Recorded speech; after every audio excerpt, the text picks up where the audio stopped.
Hello students, আশা করছি তোমরা সকলেই ভালো আছো। তোমরা ক্লাস 6 এ পড়ো। তোমাদের দ্বিতীয় ইউনিট টেস্টের একটি সম্পূর্ণ সাজেশন ভিডিও নিয়ে চলেছি পরিবেশ ও বিজ্ঞানের বিষয়ের উপরে। এর আগের ভিডিওতে তোমাদের সেট 1 দিয়েছিলাম এবং সেট 2 দিয়েছিলাম। সেট 1 এ যেখানে ছিল তোমাদের এই সমস্ত এমসিকিউ করেছিল, আর সেট 2 এ ছিল তোমাদের 2 মার্কসের ও 3 মার্কসের কিছু প্রশ্ন, ঠিক আছে? আর আজকেও সেট 3 দেবো, যেখানে তোমার থাকবে আরও কিছু 2 মার্কসের ও 3 মার্কসের প্রশ্ন। তাই তোমরা যারা আগের সেট 1, সেট 2 দেখোনি তোমরা অবশ্যই দেখে নিও, এবং তোমরা যারা নতুন চ্যানেলটি সাবস্ক্রাইব করে নিও। আর চলো সেট 3 তে তোমাদের প্রথম প্রশ্ন কী আছে দেখে নাও। গোবর সমুদ্রের মাছ চ্যাপ্টা হয় কেন, ব্যাখ্যা করো। সমুদ্রের গভীরে জলস্তরের উচ্চতার কারণে চাপ খুব বেশি থাকে। যত গভীরে যাওয়া যায় জলের চাপ ততই বৃদ্ধি পায়। এই অতিরিক্ত চাপ সহ্য করার জন্য গভীরের সমুদ্রের মাছের দেহ চ্যাপ্টা ও মজবুত গঠন হয়। চ্যাপ্টা দেহ হলে চাপ সমানভাবে ছড়িয়ে পড়ে এবং মাছ সহজেই এই উচ্চ চাপে টিকে থাকতে পারে। বল কাকে বলে? বলের এসআই ও সিজিএস একক লেখো। কোনো বস্তুকে ঠেলা বা টানার ফলে তার স্থিতি বা গতির পরিবর্তন ঘটায় যে প্রভাব, তাকে বল বলে। অর্থাৎ বলের প্রভাবে কোনো বস্তু চলতে পারে, থামতে পারে বা তার দিক পরিবর্তন করতে পারে। বলের এসআই একক নিউটন, আর বলের সিজিএস একক ডাইন। পরের প্রশ্ন দেখে নাও তোমরা স্টুডেন্ট। নবীকরণযোগ্য ও অনবীকরণযোগ্য শক্তি কাকে বলে, উদাহরণ দাও। নবীকরণযোগ্য শক্তি যে সব শক্তির উৎস প্রাকৃতিকভাবে বারবার সৃষ্টি হয় এবং কখনো শেষ হয়ে যায় না, তাদের নবীকরণযোগ্য শক্তি বলে। উদাহরণ সূর্য শক্তি, বায়ু শক্তি, জলবিদ্যুৎ। অনবীকরণ শক্তি যে সব শক্তির উৎস একবার ব্যবহার করলে ধীরে ধীরে শেষ হয়ে যায় এবং সহজে পুনরায় সৃষ্টি হয়, তাদের অনবীকরণ শক্তি বলে। উদাহরণ কয়লা, পেট্রোল, প্রাকৃতিক গ্যাস, ঠিক আছে? শক্তি কাকে বলে? কোনো কাজ করার ক্ষমতাকে শক্তি বলে, অর্থাৎ যার সাহায্যে কোনো কাজ করা যায় বা পরিবর্তন ঘটানো যায় তাকে শক্তি বলা হয়। পরের প্রশ্ন দেখে নাও। স্থিতি শক্তি বা গতি ও গতিশক্তি কাকে বলে? গতিশক্তি যে শক্তি কোনো চলমান বস্তু রাখে তাকে গতিশক্তি বলে। উদাহরণ দৌড়ানো ছেলে, চলন্ত গাড়ি। স্থিতিশক্তি যে শক্তি কোনো স্থির বস্তু তার অবস্থান বা আকৃতির কারণে রাখে তাকে স্থিতিশক্তি বলে।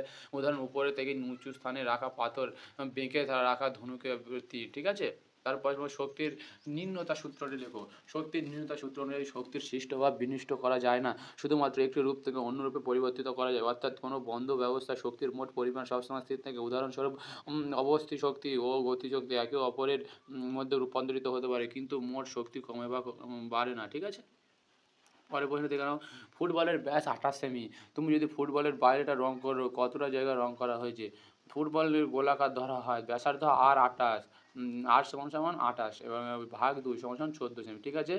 আর পৃষ্ঠের ক্ষেত্রফল তাহলে এ সমান সমান 4 গুণ পাই ইন্টু আর স্কোয়ার বর্গ সেমি, তাহলে সমান সমান আর পয়েন্ট আর 4 গুণ 3.1416 ইন্টু 14 স্কোয়ার সর্বসম 1426 বর্গ সেমি, ঠিক আছে? সুতরাং রং করা জায়গা 1462 বর্গ সেমি।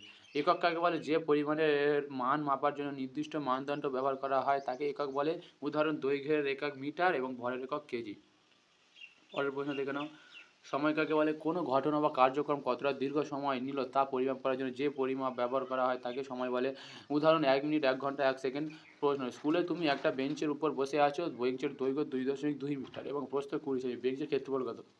1 মিটার সমান সমান 100 সেমি। দৈর্ঘ্য 2.2 মিটার সমান সমান 2.2 ইন্টু 100, 220 সেমি।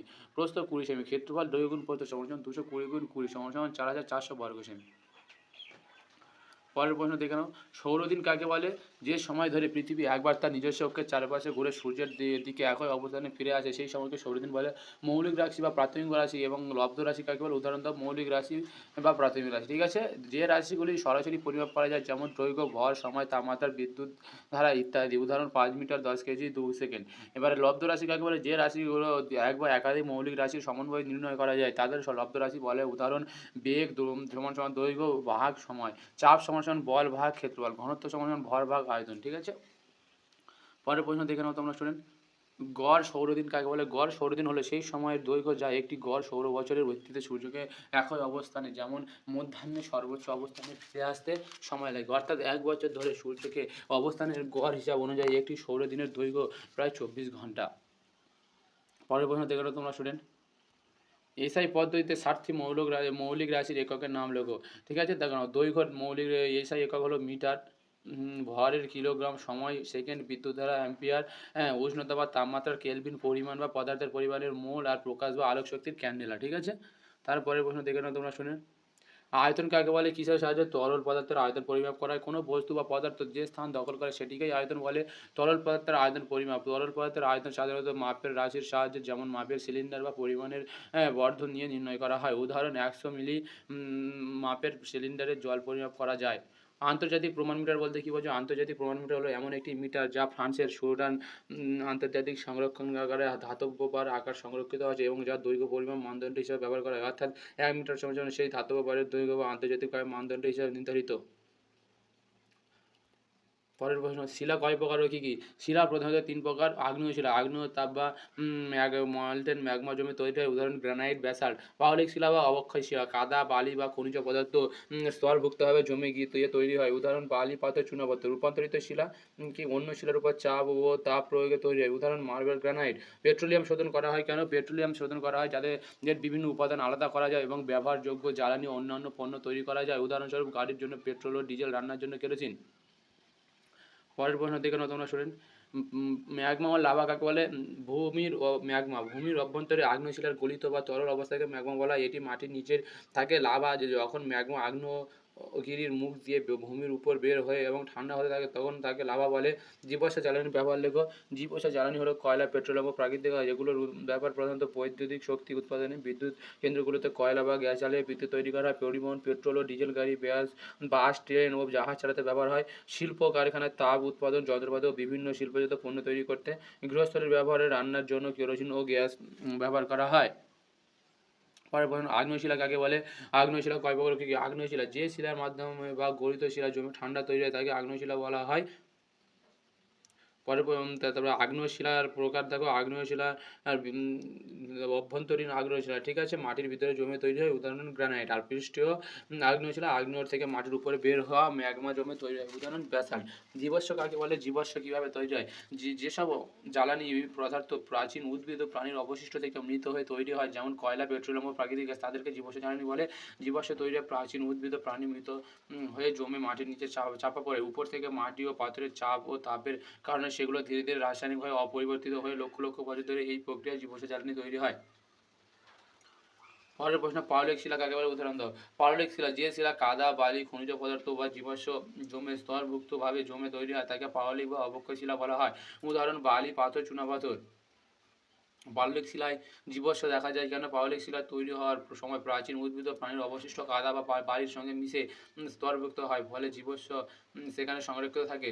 আকরিক কাকে বলে? উদাহরণ দাও। আকরিক প্রাকৃতিকভাবে তৈরি হওয়া কঠিন পদার্থকে আকরিক বলে, যা রাসায়নিকভাবে সংজ্ঞায়িত ও স্থিতিশীল। উদাহরণ লৌহ আকরিক, সোনার আকরিক, রৌপ্য, ঠিক আছে। পরের প্রশ্ন, রূপান্তরিত বা পরিবর্তিত শিলা কাকে বলে? যে শিলা অন্য শিলার উপর চাপ ও তাপ প্রয়োগের ফলে গঠন বা গঠনাত্মক বৈশিষ্ট্য পরিবর্তিত হয়ে তৈরি হয় তাকে রূপান্তরিত শিলা বলা হয়। উদাহরণ মার্বেল, গ্রানাইট।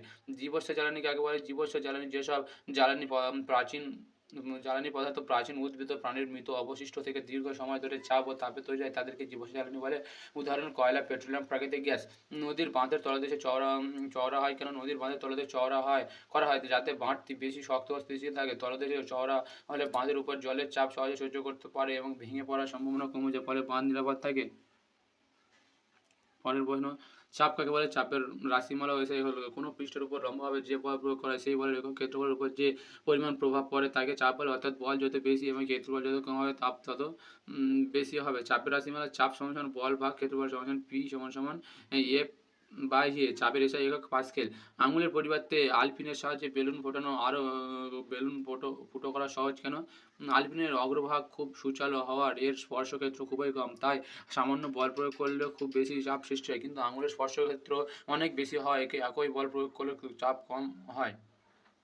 তারপরে দেখানো, চাপ বেশি হলে বস্তু সহজে ভেদ করা যায়, তাই আলপিন দিয়ে বেলুন সহজে ফুটো করা যায়, কিন্তু আঙুল দিয়ে তা করা যায় না। পরের প্রশ্ন, তরলের চাপ কোন বিষয়ের উপর নির্ভর করে? তরলের চাপ প্রধানত নিচের বিষয়গুলোর উপর নির্ভর করে। দেখানো, তরলের গভীরতা, যত গভীরতা যাবে চাপ তত বেশি হবে। তরলের ঘনত্ব বেশি হলে চাপও বেশি হবে। অভিকর্ষীয় ত্বরণ, যার মান জি, অভিকর্ষের মানের ওপরও চাপ নির্ভর করে। বিছানার উপর টান করে পাতার চাদর এক টানে তুলে ফেলা যায় না কেন? বিছানার উপর পাতার চাদর এবং বিছানার পৃষ্ঠের মধ্যে ঘর্ষণ বল ক্রিয়া করে। এই ঘর্ষণ বল চাদরকে বিছানার সঙ্গে আটকে রাখতে সাহায্য করে। যখন চাদরটি টান হয় তখন এই ঘর্ষণ বল আর গতির বাধা সৃষ্টি করে, ফলে চাদরের সব অংশ একসঙ্গে নড়ে না এবং কিছু অংশ বিছানার সঙ্গে লেগে থাকতে যায়। অতএব ঘর্ষণ বলের কারণে তাদের এক টানে পুরোপুরি তুলে ফেলা যায় না। পরের প্রশ্ন, বার্নৌলির নীতিটি লেখো। কোনো প্রবাহমান তরল বা গ্যাসের ক্ষেত্রে বেগ বৃদ্ধি পেলে চাপ হ্রাস পায় এবং বেগ হ্রাস পেলে চাপ বৃদ্ধি পায়। এই নীতিকে বার্নৌলির নীতি বলে। অর্থাৎ তরল বা গ্যাসের বেগ ও চাপ একে অপরকে বিপরীতভাবে পরিবর্তিত হয়।